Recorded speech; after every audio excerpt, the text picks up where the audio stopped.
Hi friends, எல்லாருக்கும் வணக்கம். எல்லாரும் எப்படி இருக்கீங்க? இன்றைக்கி என்னோடய டே வந்துட்டு 3:30 மணிக்கெலாம் ஸ்டார்ட் ஆகிடுச்சு. நான் ஒரு 3 மணிக்கெலாம் அலாரம் வைப்பேன். அலாரம் வச்சுட்டு அப்படியே எழுந்திரிச்சு உட்காந்துக்கிட்டே இருப்பேன். அப்படியே தூக்கமாக வரும். சரி, எப்படியாவது எழுந்திரிச்சிடுவேன். ஏன்னா நம்ம வந்து ஏதாவது கஷ்டப்பட்டால் தான் பலன் கிடைக்கும் அப்படின்ற மாதிரி சொல்லுவாங்கள்ல.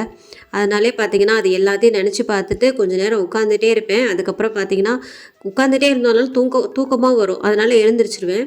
எழுந்திரிச்சிட்டு அப்படியே போயிட்டு பொறுமையாக போயிட்டு 3:30 மணி ஆகிடும் அப்படியே குளிக்கிறதுக்கு. இப்படி தான் ஒவ்வொரு நாளும் வந்து பண்ணிகிட்ருக்கேன்.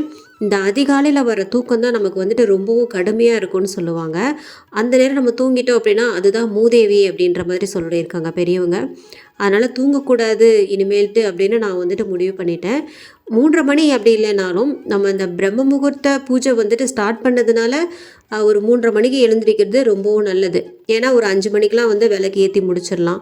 அப்படி இல்லைன்னா ரொம்பவும் லேட் ஆகிடும். நைட்டே வந்து நான்வெஜ் சாப்பிட்டதுனால சரி இன்றைக்கி வந்து எப்படியாவது வீடு தொடச்சிட்டு பெருக்கிட்டு வீடெல்லாம் தொடச்சிட்டு அதுக்கப்புறம் தான் விளக்கேற்றணும்னு சொல்லிட்டு நினச்சிட்டே இருந்தேன்.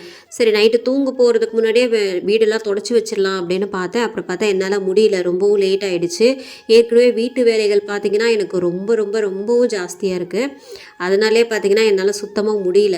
சரி காலையில் எழுந்திரிச்சு குளிச்சிட்டோன்னா கொஞ்சம் சுறுசுறுப்பாக இருக்கும், நம்ம அப்போ வீடெல்லாம் பெருக்கி தொடச்சிக்கலாம் அப்படின்ற மாதிரி தான் நினச்சிட்டு விட்டுட்டேன். வீடெல்லாம் தொடச்சிட்டு அதுக்கப்புறமா பெருக்கி கோலம்லாம் போட்டுட்டு பார்த்திங்கன்னா எனக்கே அதுக்கே 4:30 மணி ஆகிடுச்சு. 1 மணி நேரம் ஆகிடுச்சு. எப்படி பார்த்தாலும் வந்து அந்த டைம் ஆகும். ஏன்னா சாமிக்கு பூவெலாம் போட்டுட்டு இந்த பொட்டு வைக்கிறதா இருந்தால் பொட்டெல்லாம் வச்சுட்டு அந்த மாதிரி ரொம்பவும் லேட் ஆகிடும். அதனாலே பார்த்திங்கன்னா கொஞ்சம் சீக்கிரமாக எழுந்திரிக்கிறது ரொம்பவும் நல்லது. பிரம்ம முகூர்த்தம் அப்படின்றது 3 மணிலேருந்தே நமக்கு வந்துட்டு ஸ்டார்ட் ஆகிடும். அதே மாதிரி ஒரு 4:20க்குள்ளேயே நம்ம வந்து விளக்கேற்றுறது ரொம்ப நல்லதுன்னு சொல்லியிருக்காங்க. இனிமேட்டு அதையும் நம்ம வந்து கடைப்பிடிக்கணும். ஏன்னா 5:30 மணின்றது விடிய போகிற நேரம். அது வந்து நம்ம அதுக்குள்ளேயே பண்ணிடணும்.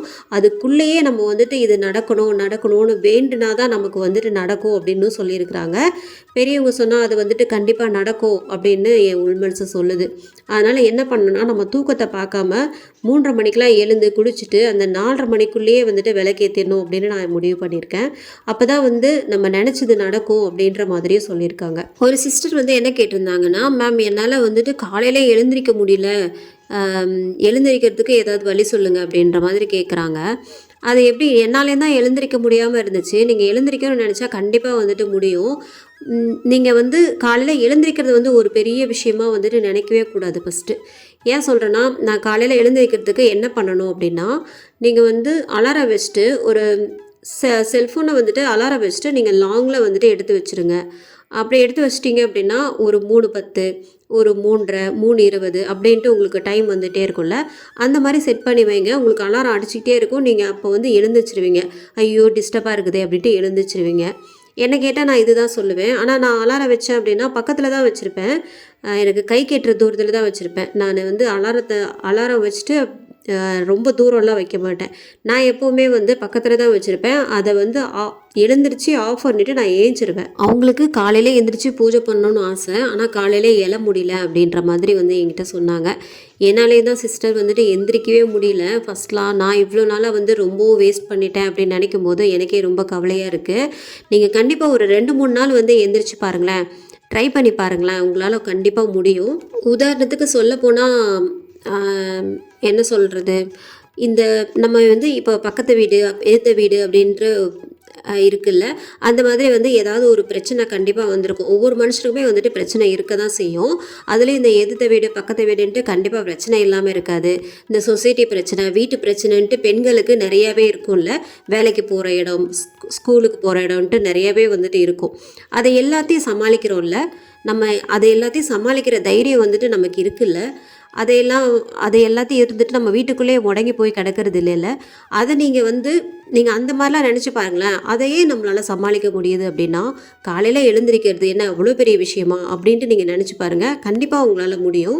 இந்த பூஜை பண்ணுறது எனக்கு வந்துட்டு அவ்வளோவா தெரியாது. அதனால தான் வந்து நான் இவ்வளோ நாளாக இதையெல்லாம் யோசிக்கவே இல்லை. இப்போ தெரிஞ்சிருந்தோம் நான் வந்து ரொம்ப நாளாக யோசிச்சுட்டு தான் இருந்தேன். இதை பண்ணலாமா வேண்டாமா, நம்மளால் முடியுமா, காலையில் எழுந்திரிக்க முடியுமா அப்படின்னு நான் நினச்சிக்கிட்டு தான் இருந்தேன்.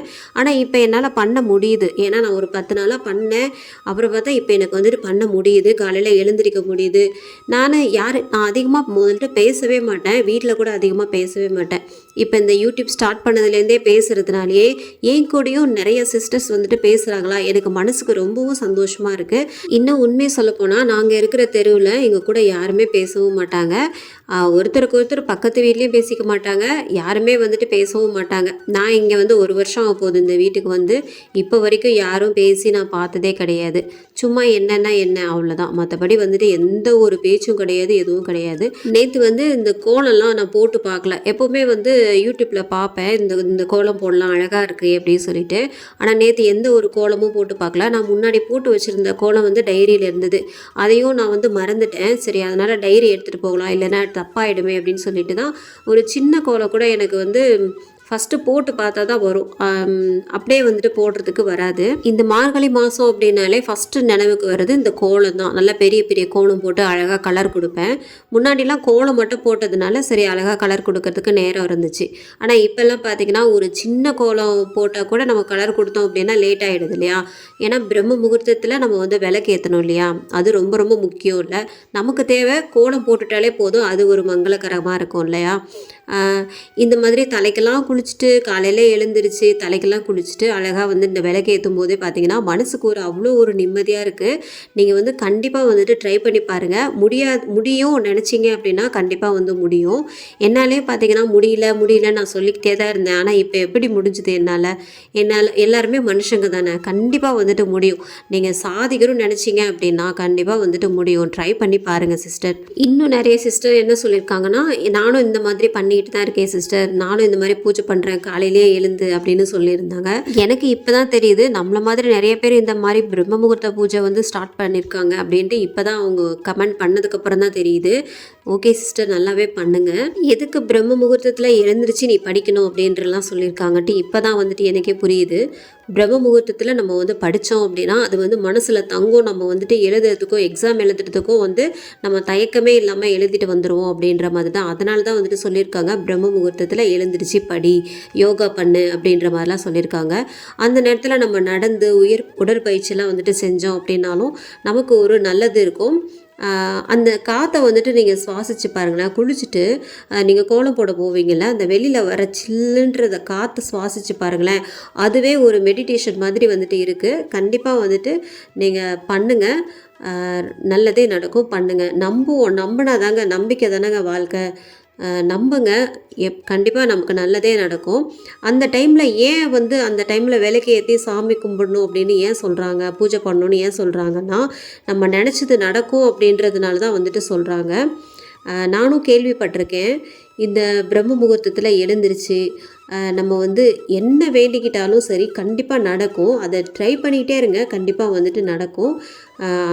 சீக்கிரமாக வந்துட்டு விளக்கு ஏற்றுறதுக்கு பாருங்கள். அந்த 5:30 மணி தாண்டிச்சு அப்படின்னா கொஞ்சம் மனசுக்கு ஒரு மாதிரியாக இருக்கும். என்னை பொறுத்த வரைக்கும் அப்படி தான். 6 மணின்றது ரொம்ப அது சாதாரண நாள் இருக்குல்ல, அது பிரம்ம முகூர்த்தத்தில் ஏற்றாமல் நீங்கள் சாதாரணமாக கும்பிடும்போது நீங்கள் 6 மணிக்கு வந்துட்டு ஏற்றலாம், ஒன்றும் பிரச்சனை இல்லை. ஆனால் பிரம்ம முகூர்த்தத்தில் விளக்கு ஏற்றணும் அப்படின்னா 3 மணிலேருந்து 5 மணிக்கெலாம் வந்துட்டு விளக்கு ஏற்றிருங்க. அதான் 5:30 மணிக்குள்ளே விளக்கு ஏற்றிருங்க. நான் வந்து இது ஸ்டார்ட் பண்ணதுலேருந்தே, இந்த பூஜை ஸ்டார்ட் பண்ணதுலேருந்தே அந்த மாதிரி தான் பண்ணிகிட்ருக்கேன். 5 மணிக்கெலாம் நான் வந்துட்டு ஏற்றிடுவேன். ஏற்றிட்டு அந்த 5 விளக்கு ஏற்றுறது தான் ரொம்ப மெயினு. 5 விளக்கும் ஏற்றி பின்னாடியும் வந்துட்டு 2 விளக்கு வச்சு காமாட்சி விளக்கும் ஏற்றி வைப்பேன். ஒரு கொஞ்ச நேரம் அப்படியே எரிய விட்டுட்டு அதுக்கப்புறம் வந்து இந்த பூவால் அணைக்கிறதுன்னு சொல்லக்கூடாது, குளிர வைக்கிறதுன்னு சொல்லணும் அப்படின்ற மாதிரி சொல்லியிருக்காங்க. அதையும் வந்துட்டு நான் இப்போ பழகிட்டு வரேன், குளிர வைக்கணும் அப்படின்ட்டு. ஏன்னா நான் மட்டும்தான் எல்லா வேலையும் செய்வேன். யாரையும் போயிட்டு நீ அதை போயிட்டு அணைச்சிட்டு வந்துரு அப்படின்லாம் நான் சொல்ல மாட்டேன். இப்போல்லாம் இந்த பூஜை பண்ணுறதுல ரொம்பவும் இன்ட்ரெஸ்ட் ஆகிடுச்சா, அதனாலே பார்த்திங்கன்னா எனக்கு பூஜை ரூம் எப்படா வாங்குவோம் அப்படின்ற மாதிரியே ஒரு யோசனை போயிட்டே இருக்குது. உடனே நினச்ச உடனே வந்துட்டு வாங்க முடியாது. இந்த நடுத்தர குடும்பமே அப்படி தானே, எதுவும் நினச்ச உடனே வந்துட்டு நம்மளால் வாங்க முடியாது இல்லையா. கொஞ்ச நாள் போகட்டும் அப்படின்னு வெயிட் பண்ணிகிட்ருக்கேன். ஏன்னா இந்த பூஜை ரூம்லாம் வாங்கி அழகாக வந்துட்டு சாமி ஃபோட்டோலாம் இன்னும் நிறையா வச்சு விளக்குலாம் வந்து இன்னும் டிசைனாக நிறையா இருக்குது இந்த குத்து விளக்குலாம். அதனால் அது எல்லாமே வாங்கணும். சரி பார்ப்போம், கொஞ்ச நாள் போகட்டும், அப்படியே வந்துட்டு நம்ம பூஜை பொருள்லாம் ஒன்றா வாங்கலான்னு தான் நானும் நினச்சிட்ருக்கேன். ஏன்னா அதெல்லாம் வச்சு பார்க்கும்போது தான் நமக்கு வந்துட்டு மனசே வந்துட்டு கொஞ்சம் சந்தோஷமாக இருக்கும். வெள்ளியில் ஏற்றினாலும் சரி, நம்ம பித்தளையில் ஏற்றினாலும் சரி, சாமி வந்து சாமி தான். நம்ம என்ன பூஜை பண்ணாலும் சரி, சாமிக்காக பண்ணுறோம், கண்டிப்பாக வந்து ஏற்றுக்கும் சாமி. நம்ம வந்து இப்படி தான் பண்ணணும், அப்படி தான் பண்ணணும்ட்டுலாம் சாமி வந்துட்டு சொல்லாது. இந்த பூஜைலாம் பண்ணி முடிச்சதுக்கப்புறமா நம்ம வந்து கொஞ்சம் நேரம் உட்காந்து ஒன்று டைரியில் வந்து ஸ்ரீராம ஜெயம் அப்படின்ட்டு ஏதாவது எழுதலாம். அப்படி இல்லைன்னா நமக்கு வந்துட்டு மனசுக்குள்ளே வேண்டிக்கிட்டே இருக்கணும், இது நடக்கணும், இந்த மாதிரி நம்ம நினச்சது நடக்கணுன்ட்டு மனசுக்குள்ளே வேண்டிக்கிட்டே இருக்கணும். அந்த மாதிரி தான் நான் பண்ணுவேன். கொஞ்சம் நேரம் உட்காந்து சாமிக்கிட்ட வந்துட்டு நம்ம முறையிடணும். இந்த பூஜை பண்ணுறதுனால நிறைய மாற்றங்கள் வந்துட்டு நமக்கு வந்துட்டு உண்டாகும். அது என்னன்னு நான் சொல்கிறேன், எனக்கு நடந்தது என்னன்னு நான் சொல்கிறேன். ஏன்னா இந்த சேரீலாம் பார்த்தீங்கன்னா பீரோவில் அடுக்கி வச்சது அப்படியே இருக்கும். இது கொஞ்சம் சீப்பாக இருந்தாலும் நான் வந்துட்டு சொல்கிறது நிஜம். இந்த சுடிதார்லாம் பார்த்தீங்கன்னா அப்படியே தான் இருக்கும் எனக்கு தெரிஞ்ச வரைக்கும். சில பேர் கூட சுடிதார் வந்துட்டு வீட்டில் இருக்கும்போது போடுவாங்க. ஆனால் நான் பார்த்தீங்கன்னா சுடிதார் கூட போட மாட்டேன். அந்த நலுக்கு பிடிச்ச நைட்டியோடு தான் சுற்றிட்டு இருப்பேன். நான் இந்த மாதிரி தான் இருப்பேன். நான் மோஸ்ட்லி வந்துட்டு இந்த மாதிரி தான் இருப்பேன். சுடிதார் வந்துட்டு என்றைக்காவது ஒரு நாள் தான் போடுவேன். நம்ம வீட்டில் தானே இருக்கோம், நம்ம நைட்டி போட்டுக்கலாம், அதுதான் கொஞ்சம் ஃப்ரீயாக இருக்குது அப்படின்ற மாதிரியே சுற்றிட்டு திரிவேன். நைட்டின்றது நைட்டில் போடுறதுக்காக மட்டும்தான் வச்சுருக்காங்க. பகல் நேரத்தில் நம்ம நீட்டாக ட்ரெஸ் பண்ணிட்டு இருக்கணும் அப்படின்லாம் நான் நினைப்பேன். ஆனால் பண்ண மாட்டேன். இந்த பூஜை பண்ணுறதுனால தான் எனக்கு வந்து வீடு வந்து அப்பப்போ சுத்தமாக வச்சுக்கணும், விளக்கு நல்லா நீட்டாக தொடச்சி வச்சிடணும், க்ளீன் பண்ணி வச்சிடணும் அப்படின்லாம் எனக்கு தோணுது. அழுக்கு துணி, முக்கியமாக அழுக்கு துணி சேர விடக்கூடாது. நம்ம சோஃபாலேயோ இல்லை சேர்லேயோ துணியெல்லாம் சேர விடக்கூடாது. இந்த போட்டது போட்டபடி அப்படியே இருக்கும்ல. எங்கள் வீட்டில் முன்னாடிலாம் அப்படி தான் இருக்கும். இப்போ தான் பார்த்தீங்கன்னா நான் அப்பப்போ வந்து மடித்து வச்சிடுறேன். என்னால் முடிஞ்ச அளவு வேலையெல்லாம் பார்த்துட்டு துணியெல்லாம் மடித்து வச்சிடுறேன். டெய்லியுமே பார்த்தீங்கன்னா அந்த துணியெல்லாம் துவைச்சி போட்டுறேன். அழுக்கு துணி வந்துட்டு சேர விடக்கூடாது அப்படின்ற மாதிரி. ஏன்னா அழுக்கு துணியும் சேரக்கூடாது, நம்ம சேர்லேயோ சோஃபாலேயோ எதுலேயுமே துணியும் இருக்கக்கூடாது. ஷிங்கில் வந்து பாத்திரம் அப்பப்போ தேய்ச்சி வச்சுருங்க, அதுவும் வந்து சுத்தமாக இருக்கும், எந்த ஒரு ஸ்மெல்லும் இல்லாமல் இருக்கணும். கிச்சனுக்கு போனாலே பார்த்திங்கன்னா ஒரு மாதிரியாக ஸ்மெல் அடிக்கும். ஏன்னா போட்ட பாத்திரம் வந்து அப்படியே போட்டு வச்சிட்டோம் அப்படின்னா கண்டிப்பாக ஸ்மெல் வரதான் செய்யும். இந்த தண்ணிலாம் பார்த்திங்கன்னா நம்ம ஏதாவது இந்த சாப்பிட்ட தண்ணி இதெல்லாம் ஊற்றி வைப்போம் இல்லையா பாத்திரத்தில், அதெல்லாம் அப்பப்போ வந்துட்டு நம்ம வெளியில் ஊற்றிடணும். அப்படி இல்லைன்னா குப்பையில் எடுத்து கொட்டிடணும். நம்ம இந்த மாதிரி வந்துட்டு பண்ணிடணும். எதையுமே நம்ம வீட்டில் வந்துட்டு வச்சுக்கக்கூடாது. நமக்கு தேவையில்லாத பொருள் அப்படின்னா தூக்கி வந்துட்டு கடாசிடுங்க. ஏன்னா அப்படி இருந்தால் தான் பார்த்திங்கன்னா நம்ம வீடும் சுத்தமாக இருக்கும், நம்மளுக்கே பார்த்திங்கன்னா அவ்வளோ ஒரு இதுவாக இருக்கும், கொஞ்சம் நிம்மதியாகவும் இருக்கும். தேவையில்லாத பொருளெல்லாம் நம்ம வெளியில் எடுத்து போட்டுடுறோம் அப்படின்ற மாதிரி இருக்கும். ஏன் சொல்கிறேன்னா, நானுமே பார்த்திங்கன்னா ரொம்ப நாளாக இப்படி தான் நான் பண்ணிகிட்டு இருந்தேன். இந்த பொருள் தானே, இது தேவைப்படும், இதை வச்சுப்போம் அப்படின்லாம் நான் நினப்பேன். இப்போ பார்த்திங்கன்னா அடிக்கடி நான் வீட்டை வந்து தொடச்சிட்ருக்கேன். காலையெல்லாம் பார்த்திங்கன்னா நான் வீடு துடைக்கிற ஆளே கிடையாது. ஆனால் சிக்கன் சாப்பிட்டதுனால, நைட்டு வந்துட்டு சிக்கன் சாப்பிட்டதுனால சரி சாமிக்கு வந்துட்டு விளக்கு ஏற்றும் போது நம்ம இந்த மாதிரி சுத்தமே இல்லாமல் இருக்கக்கூடாதுன்ட்டு தான் தலைக்கு குளிச்சிடுறது. மார்கழி மாதம் அப்படின்னாலே டெய்லி தலைக்கு குளிக்கலாம் தான், ஆனால் ஒவ்வொரு நாள் முடியல அப்படின்னா குளிக்க மாட்டேன். அதனால் சிக்கன் சாப்பிட்டாலும் சரி தலைக்கு குளிச்சிடுவேன், வீடும் பார்த்திங்கன்னா தொடச்சி விட்ருவேன். ஏன்னா நமக்கு அப்படியே போயிட்டு விளக்கு ஏற்றுறதுக்கு மனசு வராது, கண்டிப்பாக வராது. அதனாலே வந்துட்டு அந்த மாதிரி பண்ணிவிடுவேன். காலையில் நம்ம ஒரு பதட்டமாகவே இருக்கும், அந்த விளக்குலாம் ஏற்றி முடிக்கிறதுக்குள்ள ஐயோ டைம் ஆயிடுச்சு அப்படின்ட்டு ஒரு பதட்டமாகவே இருக்கும். இதுவே பார்த்திங்கன்னா 3 மணிக்கு எழுந்திரிச்சோம் அப்படின்னா ஒரு பதட்டம் இல்லாமல் சீக்கிரமாக வந்துட்டு நம்ம விளக்கெல்லாம் ஏற்ற முடியும். ஏன்னா ஏன் சொல்கிறேன்னா, கொஞ்சம் சீக்கிரமாகவே ஏற்றிடணும். லேட் ஆகிடுச்சி அப்படின்னா நமக்கு ரொம்ப ரொம்ப கஷ்டமாயிடும். அதனால தான் நான் சொல்லிகிட்ருக்கேன். போன வீடியோவில் நான் அதையே சொல்லியிருப்பேன். எனக்குமே அந்த பதட்டம் வந்துட்டு இருக்கும், சீக்கிரமாக ஏற்றிடணும் அப்படின்ற பதட்டம் வந்துட்டு நிறையாவே இருக்குது எனக்கு. நான் வந்து எங்கேயாவது வேலைக்கு போகணும் அப்படின்லாம் நான் நினச்சிருக்கேன், ஹஸ்பண்ட்கிட்டே சொல்லியிருக்கேன். ஆனால் அவருக்கு பார்த்திங்கன்னா நீ வீட்டு வேலை பார்க்குறதே பெரிய விஷயம், கண்டிப்பாக வந்துட்டு முடியாது. ஏன்னா 2 பசங்களுமே பார்த்திங்கன்னா எனக்கு வந்துட்டு ஆப்ரேஷன் சிசேரியன் பண்ணி தான் எடுத்தாங்க.